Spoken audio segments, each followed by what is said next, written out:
Sa pusod ng Antique, may isang baryong matagal nang tinatakasan ng mga taga roon. Ang natira na lang ay iilang matatandang ayaw umalis. Mga taong tila may lihim na dahilan para manatili sa lugar na puno ng kasaysayan ng dugo at pagdurusa. Sa unang tingin, walang kakaiba sa baryo na itago na lang natin sa pangalang Baryo ng San Roque.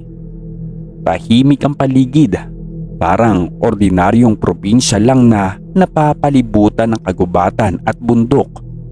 Pero kapag lumalim na ang gabi, nagbabago na ang lahat.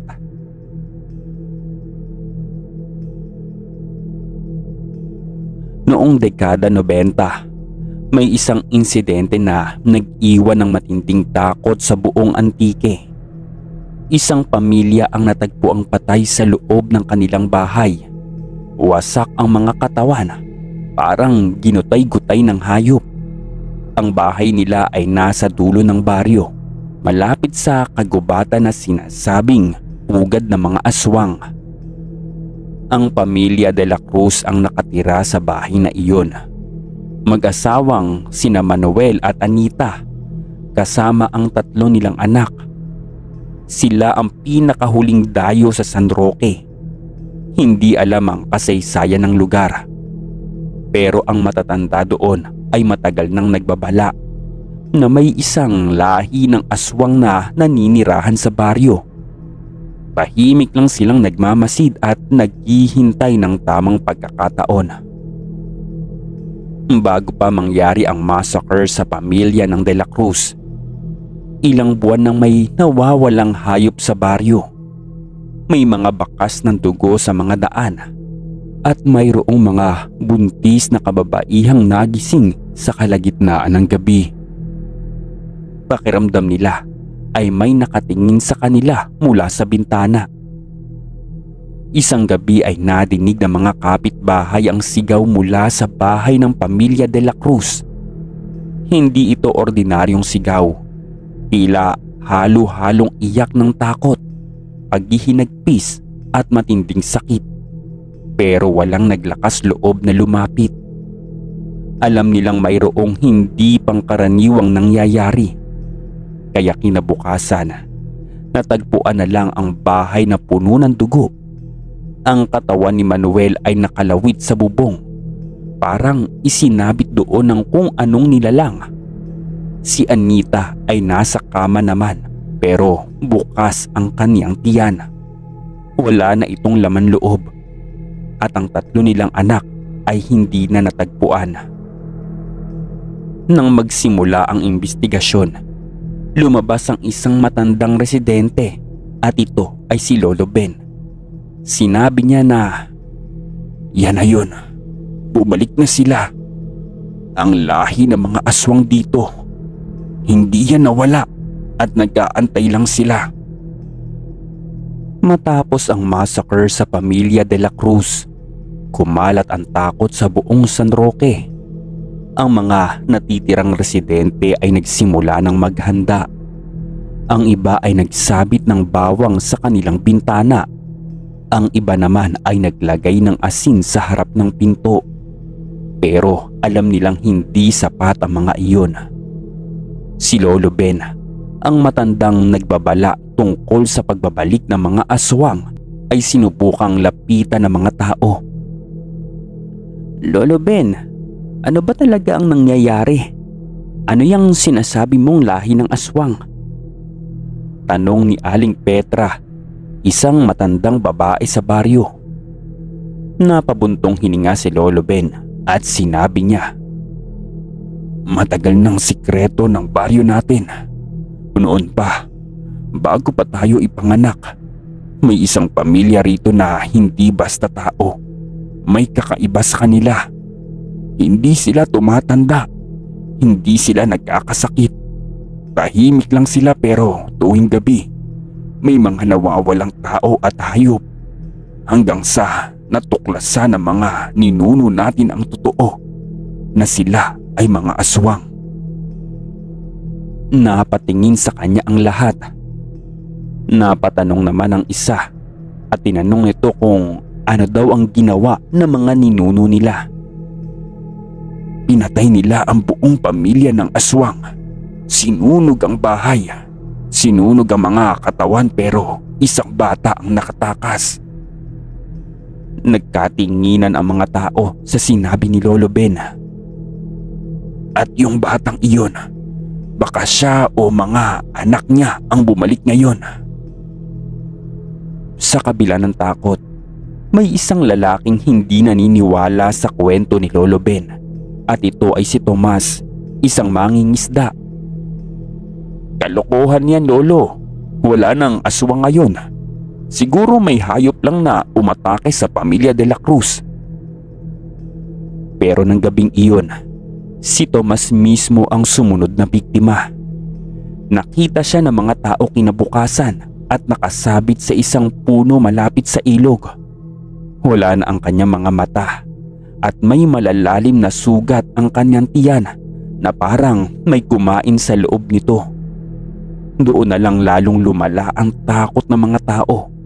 Ang tanong ngayon, sino kaya sa baryo ang may dugong aswang? Matapos ang pagkamatay ni Tomas, nagdesisyon ng ilang residente ng San Roque na lumikas. Hindi na sila kayang manatili sa isang lugar kung saan maaaring nagkukubli ang isang aswang sa kanilang piling. Ngunit para sa mga naiwan, lalo na ang matatanda, isang bagay ang malinaw. Hindi sila maaaring basta na lamang umalis. Sa loob ng maraming dekada, tiniis nila ang tahimik na pananatili ng kasamaan sa kanilang baryo. Hindi nila ito ipinagsasabi sa mga dayo at hindi rin sila lumalayo sa mga nakasanayan nilang pananggalang. Pero ngayon, bumalik ang takot at alam nilang hindi lang ito maaaring itago. Si Aling Petra, isa sa mga nakakatanda sa baryo, ay naglakad patungo sa bahay ni Lolo Ben kinagabihan. Hindi niya alintana ang lamig ng hangin o ang dilim ng paligid. Kailangan niya malaman ang kasaysayan ng kanilang baryo ng mas detalyado. Nagtanong siya kay Lolo Ben na, kung may dugong aswang sa baryo, paano natin malalaman kung sino iyon, Lolo Ben? Nagtanong siya kay Lolo Ben habang nakaupo sila sa kanyang lumang bahay. Petra, tinitingnan mo ba ang mga mata nila? Minsan may pagkakataong nagbabago ang kulay ng mata ng isang aswang. Nagiging maningning na parang mata ng pusa sa dilim. At may isa pang paraan, pero delikado. Sagot ng matanda kay Aling Petra. Nagtanong naman ito kung anong paraan ang dapat nilang gawin. Kailangan nating alamin kung sino sa baryo ang hindi nasasaktan ng asin. Nanlamig si Aling Petra sa sinabi ni Lolo Ben. Ang asin ang isa sa pinakamabisang panlaban sa aswang. At kung may taong hindi tinatablan nito, isang bagay lang ang ibig sabihin, hindi na sila lubos na tao.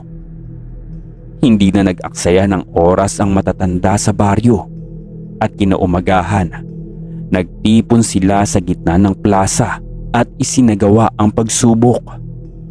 Isa-isa nilang binigyan ng maliliit na piraso ng asin ang bawat residente. Wala namang nagreklamo dahil karamihan ay kinuha ito ng walang pag-aalinlangan. Ngunit nang ibigay ito kay Isko, isang tahimik na magsasaka, nakita ng lahat ang kanyang reaksyon. Nanlaki ang kanyang mga mata at hindi niya nagawang hawakan ng asin.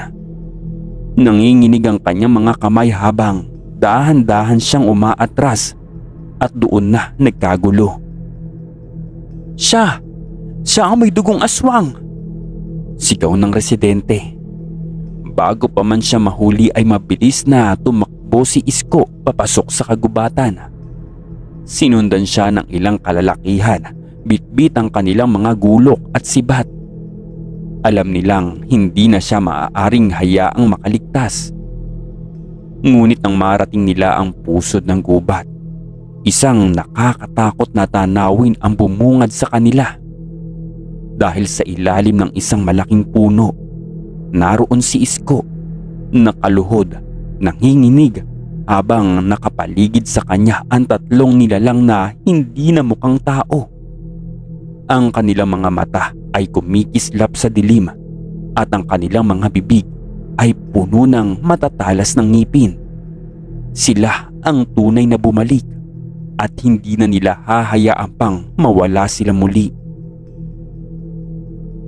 Tumigil ang mga kalalakihang humahabol kay Isko.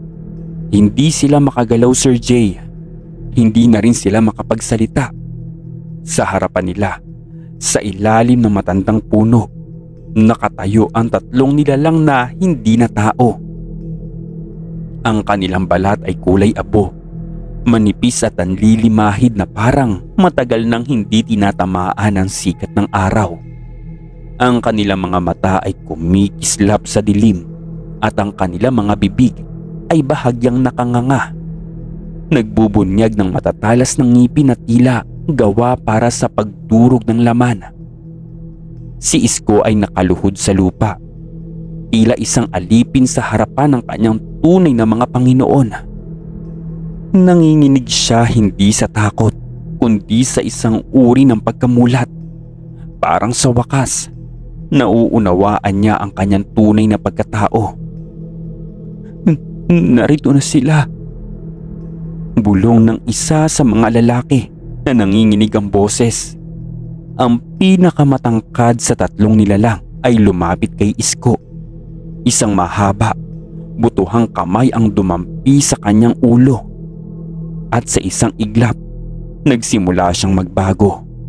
Napangiwi siya sa sakit at ang kanyang balat ay tila lumalambot at humahaba na parang isang hinog na prutas na pinuputakti ng uod mula sa loob. Ang kanyang likod ay lumobo. Ang kanyang mga daliri ay tumalim na parang mga kuko ng isang hayop. Hindi na siya si Isko. Siya na ngayon ay isa sa kanila. Napaatras ang mga kalalakihan ng baryo. Tumakbo ang ilan pero may tatlong hindi nakalayo. Sa isang kisap mata, ang bagong anyong si Isko ay lumundag patungo sa pinakamalapit na lalaki. Mabilis na bumao ng kanyang matatalas na kuko sa dibdib nito. Isang putok ng dugo ang sumabog sa hangin at ang katawan ng kawawang magsasaka ay nabagsak sa lupa. Nangingisay ito habang patuloy na kinakain ng buhay ang kanyang puso. Ang dalawa pang naiwan ay hindi na nakatakbo. Hinablot sila ng dalawa pang aswang. Walang awa at pinilas ang kanilang mga katawan na parang lumang damit. Ang kanilang mga sigaw ay mabilis na natapos. Nilunod ng malagkit at mainit na tunog ng nilalapang na laman. Mula sa baryo, narinig ng mga tao ang mga huling hiyaw ng kanilang mga kasama. Alam nilang huli na ang lahat. Bumalik na nga ang lahi ng aswang. At ngayong gabi sa San Roque, ang kanilang unang hapunan. Sa loob ng isang linggo, Sir Jay, ang kalupitan ng mga aswang ay kumalat mula sa kagubatan patungo sa mga baryo. Ang mga nahulog na kalalakihan ay tinangay na ng dilim at ang mga natirang saksi ay nagtago sa kanilang mga bahay. Hindi na umaasa na muling makakalabas. Ang mga matatanda sa San Roque, pati na rin ang ilang batang natirang buhay ay napagpasyahan na nilang kailangan na nilang kumilos at isa na roon si Lolo Ben. Matapos ang gabi ng pagdanak ng dugo, nagsimula na siyang maghanda ng mga gamit na matagal na nilang itinago sa ilalim ng kanyang bahay. Mga albularyo, mga gamit na may bisa laban sa mga nilalang ng dilim. Sa kanyang mga mata, makikita ang isang uri ng lungkot, isang pamana na mula sa nakaraan, isang tadhana na hindi matatakasan. Habang ang iba ay natatakot, si Lolo Ben ay tila may kalamnan ng tapang. Lumapit siya kay Aling Petra at ang mga iba pang matatanda. Ang mga aswang na ito, hindi na basta ang mga ordinaryong nilalang na matagal nang napapalayas. Sila'y muling bumangon mula sa kanilang pagkakabaon. Babalik tayo sa mga sinaunang ritual. Ito na nga ang panahon ng paglaban. Sabi ni Lolo Ben. Ang kanyang boses ay matatag pero may kakaibang kabang bumabalot sa hangin. Si Aling Petra na hindi na bago sa mga kwento ng mga aswang ay tumango. Kailangan na nating silang paghandaan. Hindi tayo pwedeng basta magtago. Kung ang mga nilalang na ito ay muling binuhay ang kanilang pamilya, hindi na tayo magiging ligtas. Tutulungan natin ang bawat isa. Ang grupo ng matatanda ay nagsimula ng magplano. Sinabi ni Lolo Ben na kailangan nilang mangalap ng mga gamit na may kakayahang magwasak ng katawan ng aswang. Ito ay tulad ng asin, bawang at mga tinik ng halaman na may malasakit sa mga ganitong nilalang.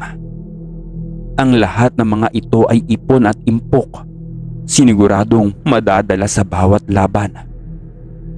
Habang ginagawa nila ang mga paghahanda, unti-unting tumindi ang takot sa mga kabataan. Sa dilim na gabi, napansin nila ang mga aswang ay tila nagsasama-sama, nagbabalik sa mga lugar na malayo sa mata ng mga tao. Nakikita nilang may mga mata ang sumisilip sa kanilang mga bintana, ngunit wala silang magawa kundi magdasal at magtago. Ang gabi ng sumunod na linggo, na tila pinili ng mga aswang upang muling magtangkang maghasik ng lagim, ay nagkaroon ng isang nakakatakot na pagbabago. Habang ang buong baryo ay natutulog, isang anino ang sumilay sa gilid ng kagubatan. May mga ilaw na kumikislap sa kanyang mga mata, parang gabay sa dilim, at isang sigaw. Isang sigaw ng isang nilalang na hindi makatawid sa pagitan ng buhay at kamatayan ang gumimbal sa buong San Roque. Narito na sila, wika ni Aling Petra habang tumitingin sa dilim. Isang sigaw ang bumasag sa katahimikan ng buong baryo, naglalakbay mula sa gitna ng kagubatan patungo sa bawat bahay. Sumisingit sa bawat sulok ng mga pader at umaabot hanggang sa bawat puso ng mga residente. Para bang ang buong lugar ay napuno ng malamig na hangin. Ang mga mata ng bawat isa ay nag-aalunig at ang takot ay kumalat ng mabilis. Sa loob ng bahay ni Lolo Ben, ang mga matatanda ay nagtipon sa isang bilog na paligid. Ang kanilang mga mata ay puno ng determinasyon. Alam nilang walang takas. Kung hindi nila labanan ang mga aswang, sila rin ang magiging susunod na biktima. Ang gabing ito ang magtatakda ng ating kapalaran. Dahil tayo ay huli na, magtulungan na tayo. Dapat nating gamitin ang lahat ng alam natin upang magtagumpay. Wika ni Lolo Ben habang hawak ang isang lumang itak na may mga inskripsyon sa kahoy. Isang matandang babae, si Aling Maring, ang unang tumayo. Hindi natin pwedeng kalimutan ang ritual na itinuro ng ating mga ninuno. Sa ilalim ng buwan, kapag tumaas ang mga bituin, magsanib ang ating lakas. Kailangan natin ng buhay na saksi. Wika ni Aling Maring. Huwag kayong mag-alala. Tayo ang magiging saksi sa pagtatapos ng ganitong kasamaan. Tugon ni Lolo Ben kay Aling Maring. At habang nag-uusap ang mga matatanda, ang ilang mga kabataan kasama na si Aling Petra at ang mga kalalakihan ay may lakas ng loob. Nagtipon sa mga gilid ng bayan. Nag-iipon ng mga armas at gamit na maaaring gamitin laban sa mga aswang. Ang mga kababaihan ay nagsimulang maghanda ng bawang, asin at mga halamang gamot. Tinutukoy ang mga lugar kung saan maaari nilang gamitin ang mga ito laban sa mga nilalang na naghahanap ng buhay na makakain. Sa kabila ng paghahanda, isang bagay ang hindi nila inaasahan: ang hindi makapaghintay ng pag-atake ng mga aswang. Sa isang iglap, Sir Jay, ang mga hindi nila inaasahang taksil na nilalang ay dumating na mula sa dilim. Ang unang tinamaan ay si Pedro, isang batang magsasaka na naglalakad pa uwi mula sa bukirina. Minadinig siyang mga yapak, ngunit nang lingunin niya ay wala siyang nakita kundi ang malalaking mata na kumikislap mula sa dilim. Wala na siyang nagawa kundi sumigaw, ngunit ang sigaw na iyon ay agad na nalunod sa hangin dahil mabilis siyang inatake ng isang aswang. Ang katawan nito ay mabilis at matalim. Ang mga pangil ay tumusok sa kanyang leeg at pinunit ang kanyang balat. Agad-agad ay wala na siyang lakas upang labanan ito. Habang si Pedro ay nilalapa ng dilim, nagpatuloy ang aswang sa paghahanap ng iba pang biktima. Hindi natapos ang kanyang gutom. Pinili nitong maghanap pa ng iba sa mga kabahayan, at sa bawat bahay na nadaanan nito, nadidinig ang patuloy na mga sigaw at iyak. Ang mga kabataan at matatanda ng San Roque ay nagtakbuhan sa mga kanto at mga tabi ng kalsada, naghahanda ng maglaban. Ngunit bawat galaw nila, natutuklasan nilang walang sino man ang ligtas. Bawat dako ng baryo ay napapaligiran ng kadiliman, at sa bawat gilid ng kagubatan, nakatambad na ang kalaban. At doon sa ilalim ng matinding dilim, napagtanto nila ang mga aswang na ito ay hindi na lamang isang mito. Sila ay muling nagbalik at walang pakundangan. Ang gabi ay tilang nagiging walang katapusan habang ang aswang ay patuloy na humahadlang sa bawat kanto ng San Roque. Isang kaguluhan ang sumiklab. Bawat tahanan ay pinapasukan ng dilim at takot. Ang mga mata ng mga tao ay puno ng pangambang hindi nila kayang kontrolin. Wala nang ligtas. Lahat ay nagmamadali sa kanilang mga pagtatago. Ngunit kahit anong pagtatangkang makaligtas ay nauurong sa harap ng napakatinding puwersa ng mga nilalang. Si Lolo Ben, hawak pa rin ang kanyang itak, humarap sa mga matatanda at sinabing, "Kailangan nating humarap. Hindi pwedeng tayo lang ang magtago. May lakas tayo. Pagkakaisa ng mga kasaysayan, mga saksi, mga ritual. Ang mga aswang na ito ay hindi sila makakatalo sa atin kung magtutulungan tayo." Si Aling Petra, na matagal nang naniniwala sa mga sinaunang ritual ng kanilang mga ninuno, ay sumang-ayon kay Lolo Ben at sinabi nito na, "Tama ka, Lolo Ben. Kailangan natin silang harapin sa tamang paraan. Kung ang mga aswang ay dumating sa atin mula sa dilim, kailangan nating makipagtagpo sa kanila sa ating mga sarili." Wika ni Aling Petra. Habang ang mga matatanda ay nagtipon at nagsimula ng pagsasagawa ng isang ritual, ang mga kabataan at kalalakihan ay ipinamahagi ang kanilang mga armas. Ang bawat isa ay nakapaghanda ng bawang, asin at mga tinik ng halamang gamot na matagal nang itinago para sa mga ganitong pagkakataon. Ang mga kababaihan ay sumunod sa isang mas malalim na ritual. Sumisigaw sa mga espiritu ng kanilang mga ninuno, humihingi ng tulong upang maprotektahan ang kanilang bayan. Maya-maya ay nadinig nila ang isang malupit na tunog. Isang tunog na parang isang napakalakas na hangin na sumasalpok sa kanilang mga pader. Parang dumapo ito mula sa lahat ng dako. Ang mga aswang ay tumatakbo sa pagitan ng mga bahay. Ang mga anino ay nagbabalik na parang mga anino ng kamatayan. Ang unang pamilya na tinamaan ay ang pamilya ni Mang Julio, isang matandang magsasaka. Ang kanilang bahay ay binangga ng matinding puwersa. Ang kanilang pinto ay nabuksan at sa harap nila ay lumitaw ang isang higanting nilalang. Ang mga mata nito ay kumikislap tulad ng apoy at ang katawan nito ay puno ng mga sugat na nagmumula sa kanyang huling mga pagkain. Sumigaw si Mang Julio at sinabi daw na sa likod. Ngunit huli na ito dahil ang mga aswang ay mabilis na nagliliparan.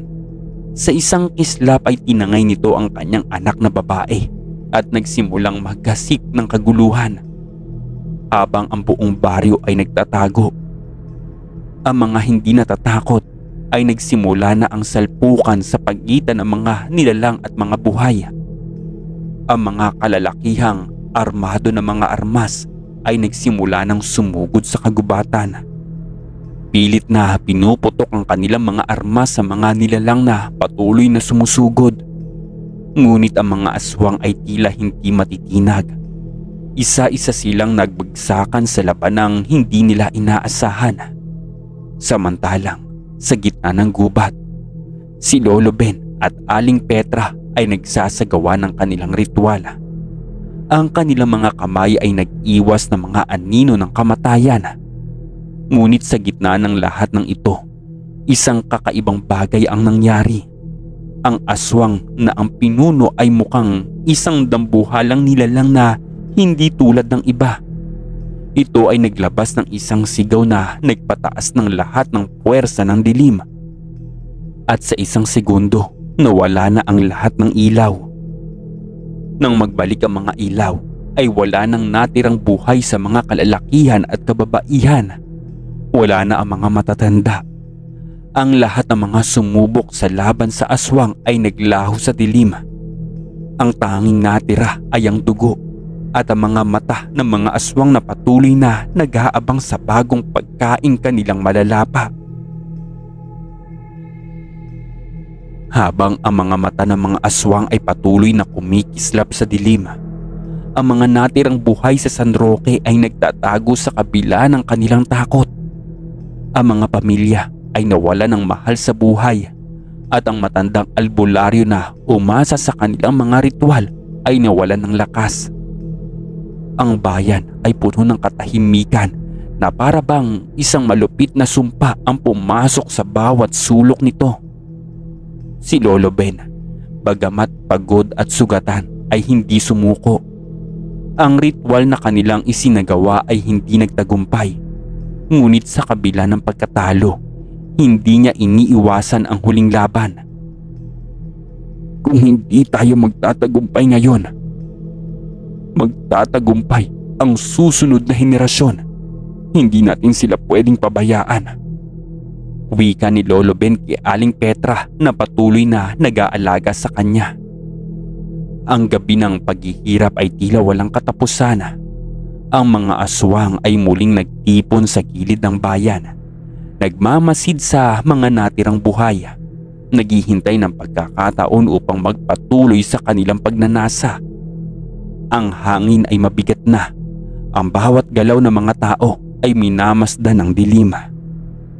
Si Aling Petra, habang nagmamasid mula sa bintana, ay nakaramdam ng isang kakaibang pagnanais sa kanyang puso, at ito ay maghiganti.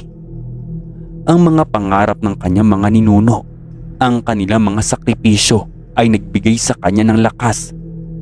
Sinabi niya na, "Hindi tayo magpapatalo.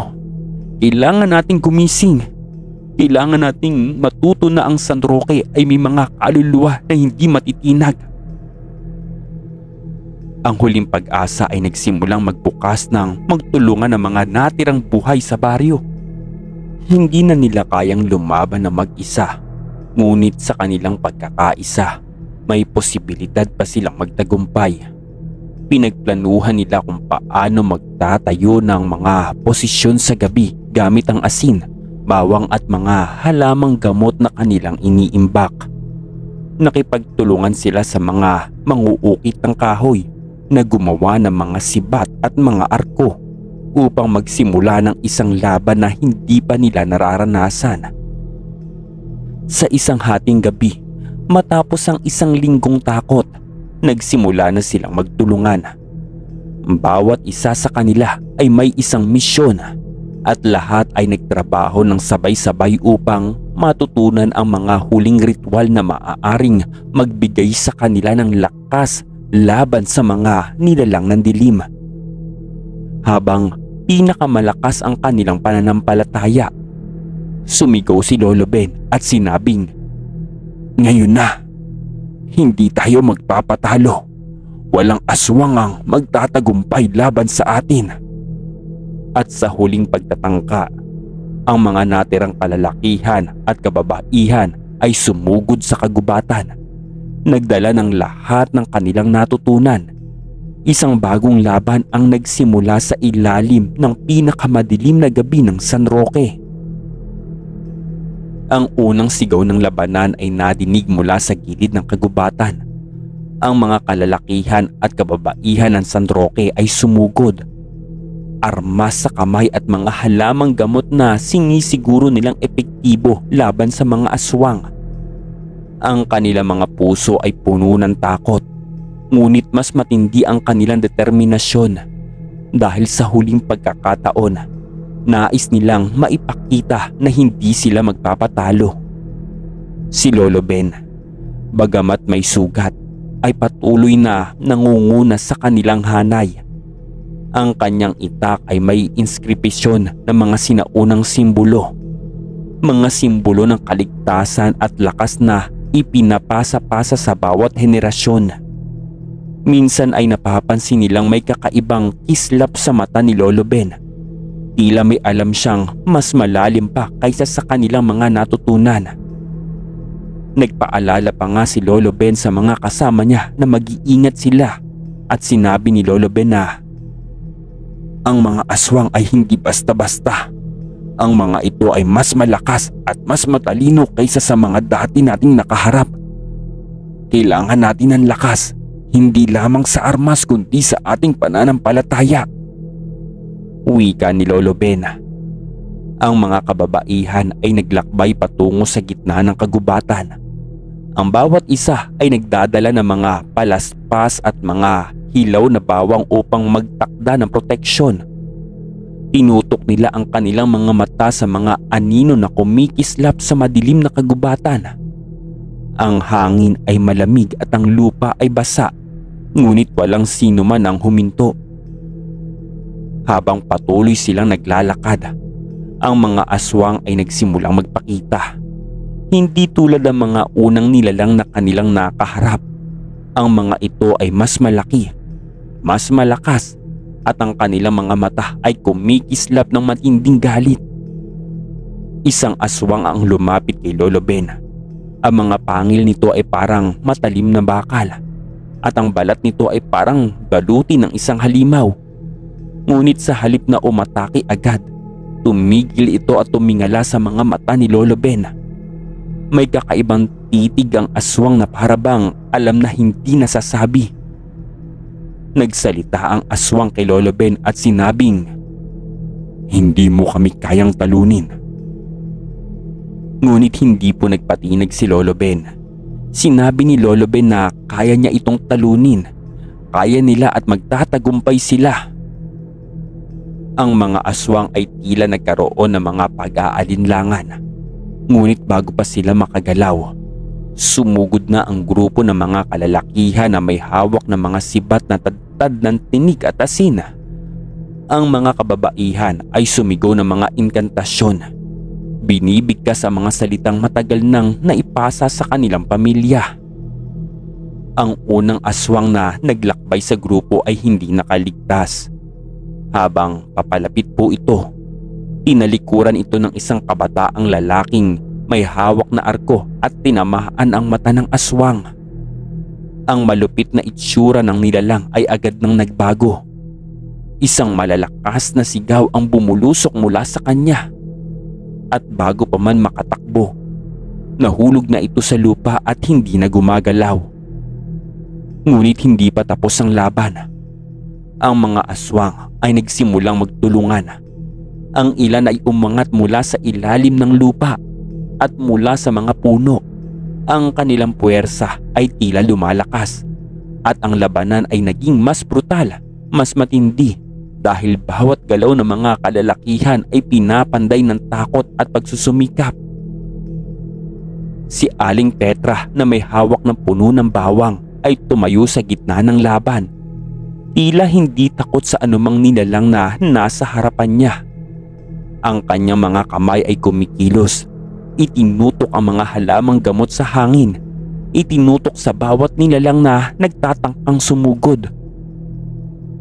Sinabi ni Aling Petra na ang buhay ng San Roque ay mananatili sa ating mga kamay. Hindi tayo magpapatalo sa dilim. Habang nakikipaglaban ng iba laban sa aswang. Habang ang laban ay patuloy na umiinit, ang mga aswang ay unti-unting bumabagsak na. Hindi na nila kayang labanan ang pagsanib ng lakas ng mga tao at ang kanilang mga armas. Ang mga nilalang na matagal nang nananalasa ay nauurong na. Ang kanilang lakas ay naging mahina. At sa huli, ang mga aswang na itinuturing na hindi matitinag ay nagsimula ng umatras. Unti-unting nawawala sa dilim ng kagubatan. Ang San Roque sa huling pagkakataon ay nagtagumpay laban sa mga nilalang ng kadiliman. Ang gabi ay muling tumahimik. Ngunit ang bayan ng San Roque ay hindi na tulad ng dati. Ang mga saksi ng madilim na gabi ng paglalaban ay hindi makakalimot. Naging parte sila ng isang kasaysayan, isang pamana na hindi na mawawala.